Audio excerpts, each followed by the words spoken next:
गेल्या वर्षापासून 2024 मध्ये सन्माननीय सुनीलजी बागुल असतील, जयंतजी दिंडे असतील, आदरणीय वसंत गीते असतील, विद्यमान खासदार निलेश लंके असतील, शरद पाटील माजी आमदार धुळ्याचे असतील, विद्यमान कन्नडचे आमदार उदयसिंग राजपूत असतील, अनिल अण्णा असतील, या सगळ्या जिल्हा प्रमुख गणेशजी धात्रक असतील, या सगळ्या आणि स्थानिक सगळे पदाधिकारी की काका तुमच्यासारख्या कार्यकर्त्याची गरज आहे, चांगलं कामकाज आहेत आणि त्यामुळे तुम्ही पक्षामध्ये सक्रिय झालं पाहिजे.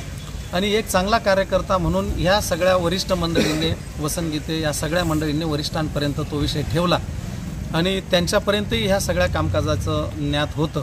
आणि त्या पद्धतीने निलेश लंके साहेबांनी त्या ठिकाणी विषय ठेवल्यानंतर तातडीने आम्हाला त्या ठिकाणी बोलावणा केला.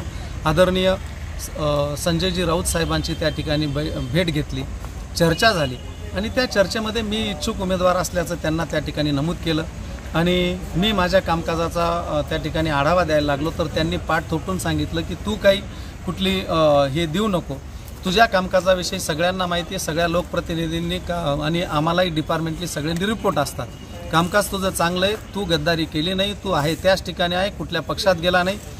येणाऱ्या काळामध्ये मालेगाव बाह्यमध्ये कुठलेही दुसरे उमेदवार नाहीत, तुम्ही दोनच उमेदवार आहेत, तुमच्यामध्ये आपण बसून एकत्रितपणाने सन्माननीय आदवई हिरे साहेब हे उपनेते आहेत, त्यांचा एकदा जामीन झाला की आपण सगळेजण एकत्रित बसून एक उमेदवार देऊ आणि एकोपाने या निवडणुकीला सामोरं जाऊ, अशा प्रकारच्या चर्चा त्यांनी ठेवल्यात.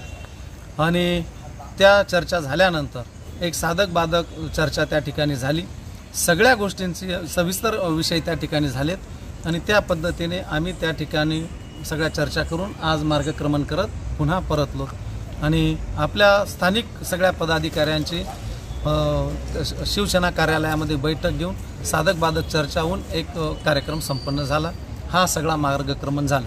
आपल्या ह्या चॅनलच्या माध्यमातून मी आपल्या सगळ्यांना व तालुक्यातील जे काही छोटे मोठे अतिउत्साही कार्यकर्ते असतील, ते कार्यकर्ते काही भावी आमदार आणि भावी उमेदवार आणि काही कोणाच्याही भावना दुखतील, आता तुम्हीच साहेबांनी जे कॅप्शन लावलं तर ते कॅप्शन अशा पद्धतीने लावू नका. सन्माननीय आदवई हिरेंचा आम्ही सन्मान करतो, कोणाच्याही विरोधात ही उमेदवारी मागणी नाही, कोणालाही त्रास होईल, कोणाच्याही भावना दुखतील अशा प्रकारचा भाग नाही. जे केलेलं काम आहे, जे जनतेच्या मनामध्ये आहे, जनतेच्या अपेक्षा आहेत आणि माझ्या ज्या अपेक्षा आहेत इच्छुक म्हणून त्या फक्त ठेवलेल्या आहेत, कोणालाही त्याच्या बाबतीमध्ये विरोध नाही. पक्षश्रेष्ठींचा आदेश, आज ते नेते आहेत, आज नाही तर उद्या त्यांचा जामीन होणार आहे, सगळ्यांना एकत्रित पुढे जायचं आहे.